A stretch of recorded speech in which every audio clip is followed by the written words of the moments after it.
Hello friends, myself is Umesh Paswan. I am from Uttar Pradesh. दोस्तों, आज हम बात करने वाले हैं भारतीय संविधान के निर्माता डॉक्टर भीमराव अंबेडकर को उस समय राजनीतिक पार्टियों के द्वारा किस तरह से संविधान सभा में जाने से रोका गया था। आज इसी विषय पे हम आप लोगों से बात करने वाले हैं।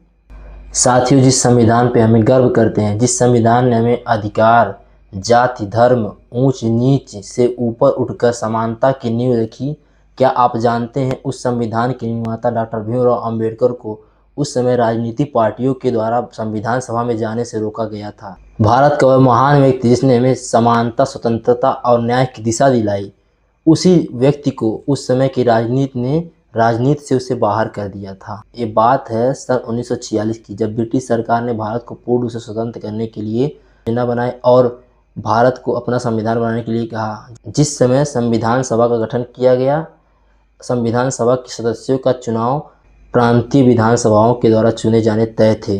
डॉक्टर भीमराव अंबेडकर ने बॉम्बे प्रांत से संविधान सभा चुनाव में भाग लिया। बॉम्बे प्रांत में कांग्रेस पार्टी के विधायकों का बोलबाला था। इन विधायकों ने कांग्रेस पार्टी के उम्मीदवार को समर्थन किया, जबकि बाबा साहेब को नहीं।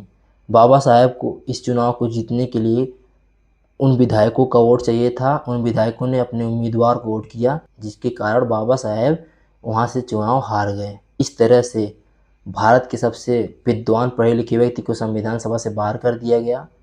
भारत के कुछ बुद्धिजीवी नेता और समाज सुधारक कहने लगे, डॉक्टर अंबेडकर जैसा पढ़ा लिखा और संवैधानिक ज्ञान रखने वाला व्यक्ति को संविधान सभा से बाहर करने पर संविधान सभा को लिखेगा कौन। तभी बंगाल से बाबा साहेब के लिए एक नई उम्मीद जगी। उस समय बंगाल में जोगेंद्र नाथ एक दलित नेता थे, जिन्होंने कहा अगर बॉम्बे प्रांत ने उन्हें ठुकराया है तो बंगाल उन्हें सम्मान के साथ संविधान सभा में भेजेगा। और जोगेंद्र नाथ मंडल ने बंगाल की सीट से बाबा साहेब को चुनाव जिताने में मदद की और संविधान सभा में भेजने की पूरी कोशिश की।